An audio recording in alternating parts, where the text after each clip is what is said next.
Na Cultura FM de Amparo, Acesso Especial. Uma conquista do Conselho Municipal de Assuntos de Interesse das Pessoas com Deficiência. Apresentação, Sérgio Nardini. Bom dia, ouvintes da Rádio Cultura. Estamos começando mais um programa Acesso Especial, um espaço do Conselho Municipal das Pessoas com Deficiência. Conforme prometido, a doutora Isabela Bergier Dietrich-Keite, psiquiatra e psicoterapeuta, está aqui conosco hoje, retornando, para fechar então o tema psicoterapia junguiana. Bom dia, doutora Isabela, tudo bem? E obrigado pela visita novamente. Bom dia, Sérgio. É a última, não necessariamente para sempre, porque tem outros assuntos não é a sobre sua Jung. Última... Não, mas eu falo assim mesmo de Jung. Sim, é a série que a gente está fechando, mas tem outros temas que a gente acabou não tratando, que mais para frente, é muito de complexo, repente, É muito a gente complexo. pode trazer. E lembrando que não é a sua última participação. Não, se Deus quiser, não. De forma alguma. E hoje, então, a gente vai falar sobre um termo que pode parecer estranho para a maioria dos ouvintes, Individuação. O que é exatamente, o que significa esse termo, Isabela, individuação? Então, individuação também é um termo da teoria junguiana, que seria assim, a tendência que todos nós teríamos desde o nascimento, gerenciados primariamente pelo self, que foi tema da entrevista anterior, de seguir um caminho próprio, o nosso próprio caminho, de tornar-se o que a gente deveria vir a ser. Falando assim, parece simples, ao mesmo tempo complicado. É como se existisse um centro mesmo, como o self, um centro fora do nosso ego, da nossa consciência, que estivesse nos guiando para algo maior e que o caminho de cada um deveria seguir, Que cada pessoa teria um caminho individual a seguir. Individual não quer dizer egoísta ou solitário ou individualista, mas um caminho próprio para percorrer dentro da própria vida, no sentido emocional, de desenvolvimento da alma, da personalidade, não só desenvolvimento de realizações externas que podem coincidir também com este caminho da alma, Mas nesse sentido, cada um teria um caminho único a seguir. E acho que é importante lembrar que individuação, ao contrário do que possa parecer ter a ver com individualismo ou egoísmo, é o oposto disso.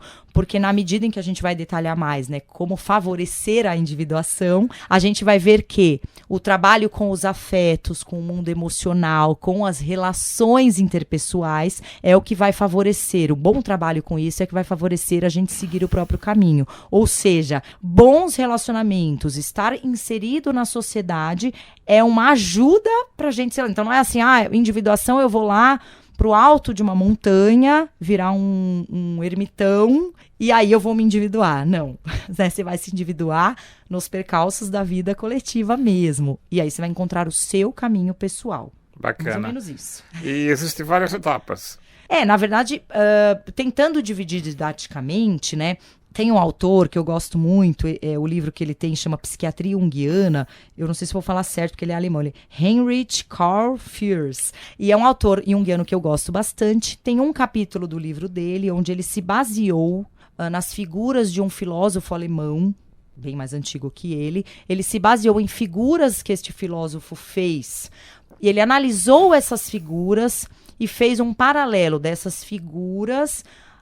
E ele transformou em texto, numa análise dizendo assim, que etapas no desenvolvimento da personalidade seria interessante uma pessoa tentar avançar para atingir de uma forma mais plena, por exemplo, o seu vir a ser, a sua individuação. Então esse autor conseguiu, achei de um jeito bem didático, trazer na forma de algumas etapas, na verdade, basicamente são etapas na forma de lidar com os afetos, as emoções e as relações. Então ele trouxe essas etapas, acho que a gente pode falar um pouquinho. Você prefere ir perguntando ou eu vou falando? Não, eu gostaria que você desenvolvesse Então, primeira coisa, ele dá uma ideia geral de que a gente precisa trabalhar com o nosso emocional. Trabalhar com os afetos. Essa ideia de que a gente possa, por exemplo, esconder, abrir mão de um afeto desagradável e seguir em frente é uma balela, porque no desenvolvimento mais pleno da personalidade a gente tem que trabalhar com os afetos. Então o que ele vai sugerindo é isso, Então só para dar um exemplo de uma das figuras, depois eu não vou ficar falando da figura e do que ele entender o em cima. Mas, por exemplo, a primeira figura são 2 peixes calmamente no lago, né? Então, o que é isso? O lago seria o inconsciente. Então, tem 2 peixes em sentidos opostos. O que está tentando dizer isso, né? Por exemplo, que a gente carrega dentro da gente, às vezes, afetos extremamente desconhecidos, sentimentos, emoções extremamente desconhecidos e que, repentinamente, abruptamente, se a gente não tem nenhuma consciência deles, eles são plenamente inconscientes, eles podem surgir na raiva de na forma de uma fúria assassina, né? Que aí a gente já deu, às vezes a pessoa bebe, né? Uma pessoa calma, doce, tranquila, daí ela toma umas bebidas, fica super agressiva, né? Aí tem gente que até fala, o álcool provocou agressividade. Não, o álcool pode ser algo que dilui um pouco a consciência e aquela fúria assassina vem porque aquele afeto, aquela raiva tá tão inconsciente, tão acumulada ali dentro, que quando aparece de uma forma, de uma erupção, de um vulcão que entrou em erupção, extremamente inconsciente, por exemplo. Então, é uma tarefa da gente começar a perceber, por exemplo, isso, e falar, opa, coisa esquisita que eu fiz, da onde vem essa raiva? E não começar a achar que o álcool que produz a raiva, mas assim, da onde veio essa raiva? Veio de mim. Nossa, mas eu não tinha a mínima noção que eu tinha essa fúria dentro de mim. Da onde vem? É começar a fazer perguntas, né? Eu tinha uma terapeuta minha, a Silvinha Séries, se um dia ela ouvir essa entrevista, eu tô fazendo referência a ela, que ela é uma pessoa muito legal, e ela falava assim, Isa, quando eu tava em terapia, a primeira terapeuta que eu tive, ela falava assim, Isa, eu falava, mas como que resolve isso? Por exemplo, mas não sei como resolver. Ela, Isa, começa a fazer as perguntas, que o mocinho do arquivo lá, cheio de pó do inconsciente, ele começa a procurar nos arquivos. Então, a primeira etapa é fazer-se perguntas, né? As perguntas certas. Então, por exemplo, isso. Aí, a evolução disso vai ser que você comece a ter afetos que ainda não são plenamente conscientes, mas já não vêm de um jeito tão maluco, tão assassino, né? Por exemplo, você se percebe raivoso sem saber exatamente por quê, ou triste sem saber por quê, mas não é uma coisa tão fora da realidade, você não tá fora da sua consciência. Tá.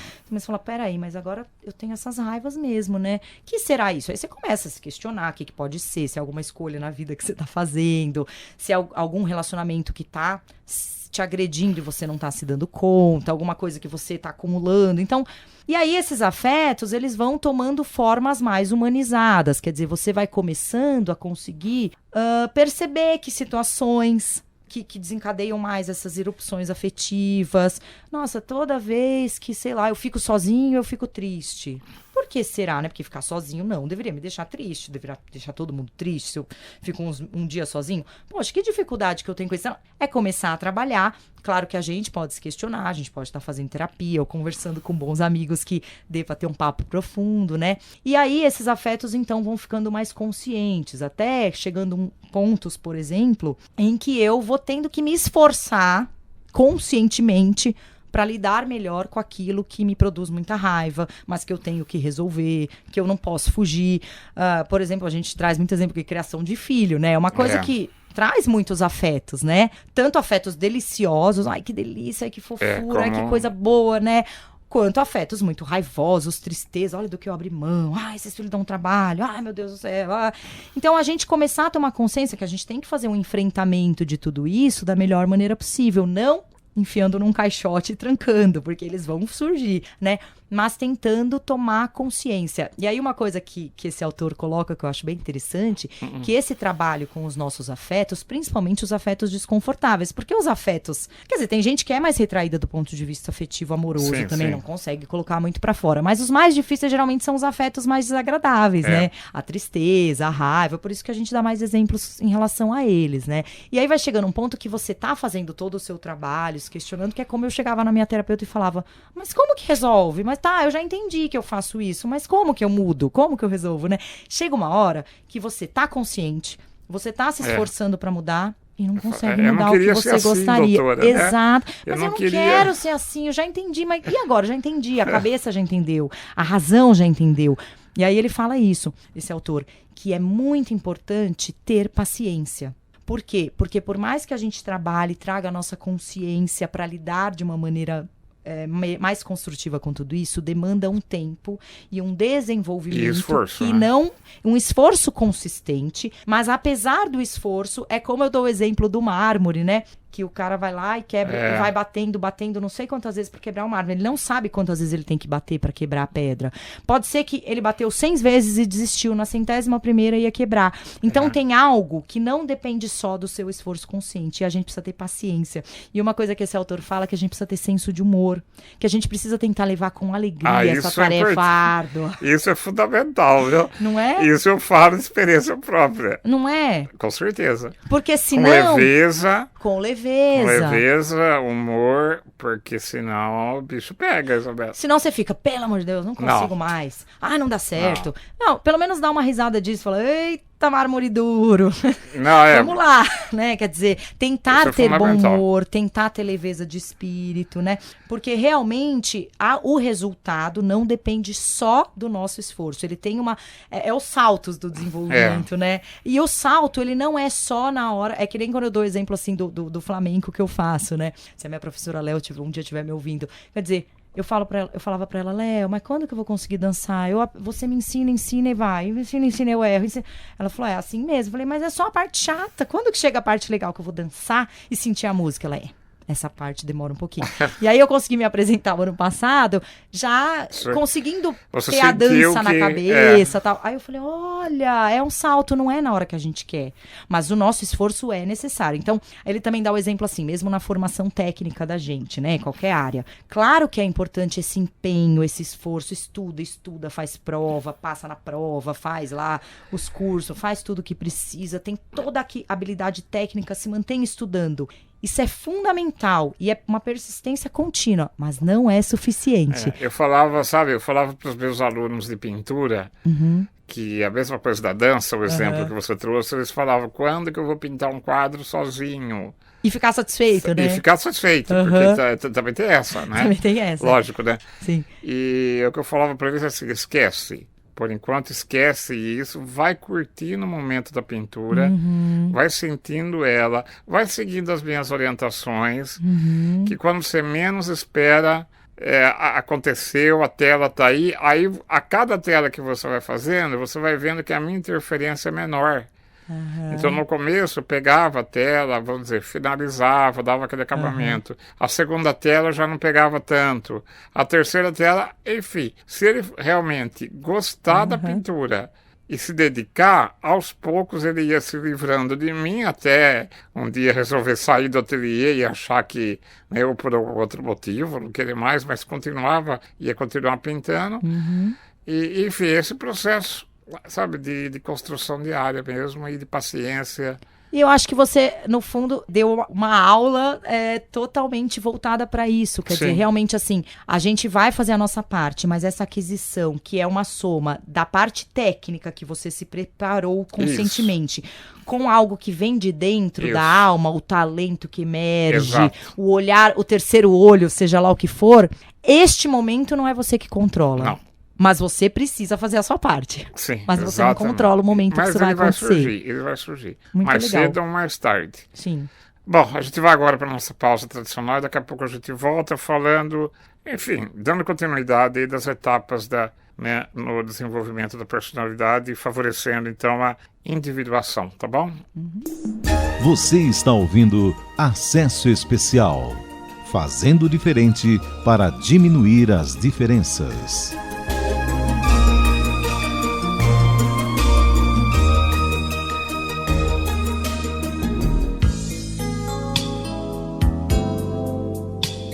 Retomando as lições para elevar sua autoestima, existe outra, que é a valorização. Quando falamos em algo, achamos que sim, nos valorizamos. Mas será mesmo? Então me diga, qual é o seu valor? Que nota você dá a você mesmo? Veja que não será apenas uma nota, mas várias, porque há a nota como marido ou mulher, a nota da dona de casa, do funcionário, do homem, da mulher e assim por diante, ou seja, os papéis que nós assumimos em diversos contextos. Isso é extremamente importante porque é a partir deste valor que as pessoas vão te valorizar. Quem não se valoriza, ninguém valoriza.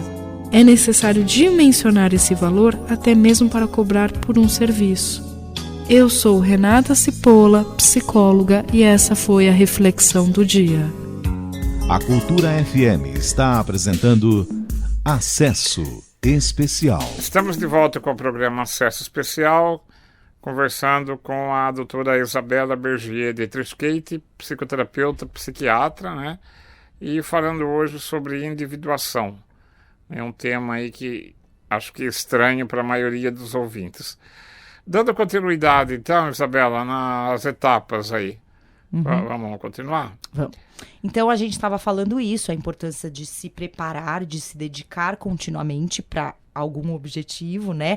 E nesse caso, a gente está falando, em geral, de ampliar a personalidade, a nossa capacidade, caminhando mais favoravelmente para o nosso caminho pessoal e individual, né?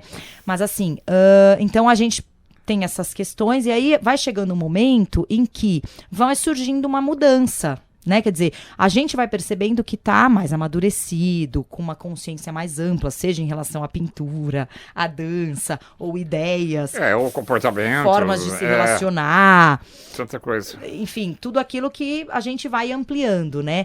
E vão chegando pontos em que tem alguns pontos que são mais tensos antes disso, antes de ter um equilíbrio, né? Que assim, eu tinha uma ideia em que eu acreditava muito, muito firme dentro de mim. De repente, algo me mostra que aquela ideia não funciona, que aquilo não serve mais. Até atitudes, né? Que até uma certa idade a gente ter determinado... Vamos dar uma atitude. A criança faz birra, até uma certa idade é normal e funciona. Vamos supor que um adolescente fazendo birra já é super esquisito. Então, são novas atitudes que têm que surgir no lugar da antiga que antes funcionava e que era o que você dava conta. Então, mais ou menos isso. Então, dentro da vida adulta, isso também acontece. Mesmo eu falando do meu trabalho, né? A minha forma antes de lidar com determinadas situações era uma. Hoje, eu já lido de um outro jeito. Eu falo, nossa, aquele jeito não era o mais apropriado, mas era o que eu dava conta de fazer. Com aquele meu preparo técnico, aquele meu amadurecimento daquela época, né? Então é isso. Só que existe um conflito que às vezes é muito difícil, que é quando a gente ainda não entrou não conseguiu mudar de atitude de um jeito que isso está encaixado na nossa vida e também não se enxerga na velha atitude. A gente está num limbo, numa crise, sabe? E isso acontece mesmo. Por quê? Porque, na verdade, não é nem destruir tudo que eu tenho de anterior, porque tem gente que acha que é isso. Agora eu mudei radicalmente, eu não sou mais nada do que eu era, tal. Não é destruir tudo aquilo em que eu acreditava, mas é construir em cima daquela estrutura o novo. E aí os contos de fadas, que é uma coisa que sempre surge também na teoria junguiana, eles têm esse tema recorrentemente, né? Que é aquela história, sempre tem uma história assim, um velho rei... nunca tem uma mulher, por exemplo, na história. O velho rei deu para os filhos a missão de trazer não sei o que lá. Aí tem os 3 filhos vão. Aí o mais velho faz isso, mas não dá certo. O mais novo... E o mais novo, que é o mais tonto, considerado bobão, que ninguém bota fé, ele vai lá e traz a princesa, que transforma tudo em ouro, que não sei o que, bababá, e traz riqueza para o novo reino, né? Então, do ponto de vista, uma análise psicológica, seria assim, as velhas atitudes, o velho rei, até os irmãos mais velhos, que às vezes são mais rígidos, as mesmas atitudes do velho rei, né? São subjugados a princípio pelo novo, né? Por aquele paspalhão, ele não vai dar conta de nada, é atitude nova, isso é paspalho, isso não vai dar em nada. E de repente ele traz a inovação, que muitas vezes representa o feminino, que no velho rei ninguém explica por que não tem rainha, nada. Que é uma atitude nova, um novo olhar, uma nova consciência, né? E isso tem que caber no novo reino. Não é que chega lá, matou o rei e tomou posse. Não, né? Geralmente assim, daí o velho rei viu que o filho dava conta e deixou ele casar com a princesa e deixou o reino pra ele e eles ficaram... Entendeu? Então é assim, é uma transição um processo. Que não é assim, o novo chegou e assassinou todo mundo, né? Então, por quê? Porque a velha atitude, ela vai servir como base pra muitas coisas. Eu tenho uma essência ali, mas a nova atitude precisa caber. É por isso que eu falo, nunca despreze o seu passado. Exatamente. E essa é uma coisa que até, assim, tem pessoas que no envelhecimento, que a gente estava falando em outra entrevista, elas querem negar o passado. E ser o cara que vai lá, vai malhar, tal, vai arrumar uma menina de 20 anos ou coisas desse tipo.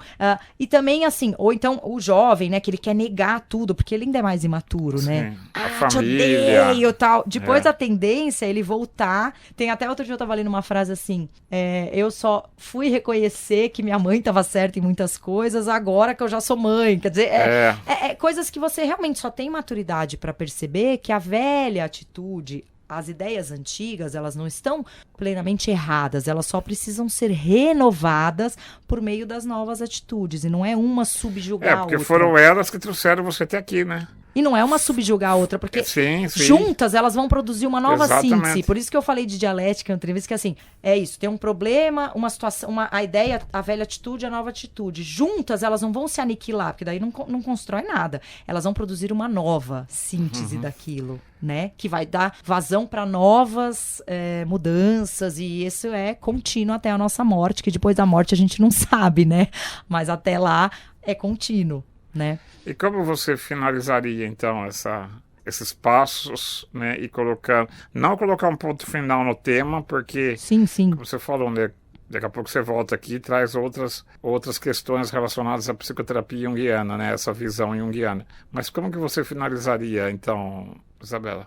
Eu acho que, em resumo, quer dizer, eu acho que a teoria junguiana, ela pode trazer pra gente essa ideia da individuação, uma ideia que, claro, em outras teorias devem existir também, né? De que, assim, a gente tem um caminho a percorrer, que tem um tanto de coletivo, um tanto de me adequar à cultura, à sociedade, às necessidades, o que eu preciso ensinar, o que eu preciso fazer dentro de uma caixa, dentro de uma casa, mas, ao mesmo tempo, a gente também tem um caminho a percorrer que é mais amplo, que tem a ver com a alma, ou a psique, ou seja lá o que a gente for chamar, e que a gente precisa conseguir construir atitudes em que a gente aceite essa estrutura necessária de sociedade, cultura, restrições que a gente vai tendo, mas ao mesmo tempo a gente consiga ampliar-se dentro disso tudo, não abrir mão daquilo que é essencial à nossa alma, do caminho que a gente tem a percorrer, como eu dei o exemplo em outra entrevista do Queen, lá do Freddie Mercury, que ele tornou quem ele era, só que de um jeito bem rebelde, com um ego meio desestruturado.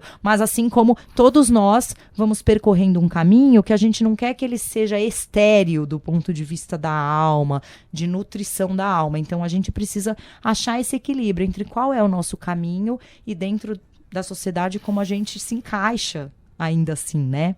Bom, Isabela, quero agradecer você novamente, e para finalizar, eu acho que foi um ano, né? A gente vem produzindo essas entrevistas, né, sobre teoria junguiana aí. Se eu não me engano, foram 7 programas. Eu estou aqui tentando recapitular, mas eu tenho quase certeza que foram 7 programas. Queria saber, assim, como foi para você e, na sua opinião, por que é importante os ouvintes saberem disso? Então, assim, primeiro é uma oportunidade para mim riquíssima, e assim, eu acho que tanto a psiquiatria, a psicoterapia e a psicoterapia junguiana chegaram a mim como parte, eu acho que, do meu processo de individuação, né? Porque eu acho que eu não tenho nenhum familiar que trabalha nessa área, e eu sempre tive questionamentos, né, desde a minha infância, que eu não sabia onde colocar, né? Legal. E acho que eu acabei me encontrando na profissão com algo que era um chamado interno. Acho que se eu pudesse dar um exemplo pessoal, né? E aí, pra mim, assim, a terapia junguiana chegou por indicação de um amigo. Eu conheço a Silvia, você vai gostar dela. E aí eu acabei me interessando pela teoria em si, fui estudando, não com fanatismo, como eu sempre coloco. E acho que o interesse de trazer aqui é porque eu acho que qualquer teoria vai ser sempre um ponto de vista limitado. Sem dúvida. Mas, se eu pude ter uma coisa que me nutriu e que me ajuda muito, eu gostaria de poder trazer isso de uma maneira didática. Porque é o que eu falo, aquilo que se torna muito complexo, muito difícil de entender, não tem utilidade. Não. Né? Então, como a Rita Lobo, na culinária, ela traz, por exemplo, receitas que todo mundo consegue fazer, porque ela dá o passo a passo, ela dá as dicas, e aí você se torna um padeiro, por exemplo, se você quiser, ou qualquer outra coisa. Eu acho que a gente tá aí para trazer o conhecimento, como você trouxe a pintura, de um jeito que servia para os alunos se aprimorarem nesse quesito. Então a ideia é mais essa, transmitir um pouco do que eu pude conhecer, e claro que eu aprendi muito durante essas entrevistas. E eu aprendi demais com você, viu, aqui. Então é compartilhar isso, né, de um jeito que seja didático e que as pessoas possam trazer dúvidas, questionamentos, questionamentos e fomentar novas ideias para a gente produzir novas séries de entrevistas Com aí, certeza. né? E agora em 2019 vamos produzir mais, continuar produzindo. Sim. Obrigado, querida. Eu que agradeço. Contato, site. É www.doutorisabela.com.br e o telefone de contato 3892-6090 em Serra Negra, na Policlínica. Um abração para todo mundo. O e-mail é fale@doutorisabela. É isso? fale@doutorisabela.com. .com.br. Não, só .com, o e-mail. O e-mail, ou então o site também é só .com. Então deve ser só .com. O site também é. É www. Se colocar lá Isabela, psiquiatra, Sim, DRA Isabela, já aparece. Inclusive no YouTube, as suas entrevistas vão aparecer. Isso. Bom, muito obrigado. Dessa forma nós encerramos nosso encontro de hoje. Muito obrigado, ouvintes. Um beijão para todo mundo. Valeu! A Cultura FM de Amparo apresentou Acesso Especial, uma conquista do Conselho Municipal de Assuntos de Interesse das Pessoas com Deficiência. The road is long. Acesso Especial. De volta na próxima quarta-feira, às 11h30 da manhã, aqui na Cultura FM.